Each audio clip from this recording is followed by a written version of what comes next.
ঘোড়ার লেজের চুলগুলো দেখেন মাটিতে বয়া বয়া যাইতেছে, আলহামদুলিল্লাহ, মানে সেঁচড়ি সেঁচড়ি যাইতেছে। ঘোড়ার লেজের চুল কত বড় হইতে পারে, ঘোড়াটা ছেড়ে দেওয়া, তবুও কোথাও যাইতেছে না। দেখেন মনিবকে কিভাবে মানে তারা, একটু ভালো করে দেখেন, এই দেখেন মাটিতে সেঁচড়ি সেঁচড়ি চুলগুলো যাইতেছে, আলহামদুলিল্লাহ, কত সুন্দর একটা ঘোড়া।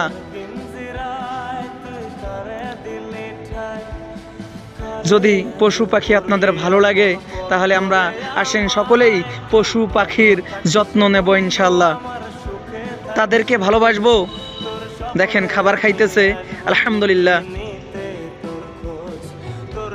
চুলগুলো এত বড়, লেজের চুলগুলো এত বড়, মাটিতে হেলে দুলে যাইতেছে চুলগুলো, সুবহানাল্লাহ। দেখেন কত সুন্দর ঘোড়াটা, দেখেন আলহামদুলিল্লাহ, আলহামদুলিল্লাহ, অপূর্ব।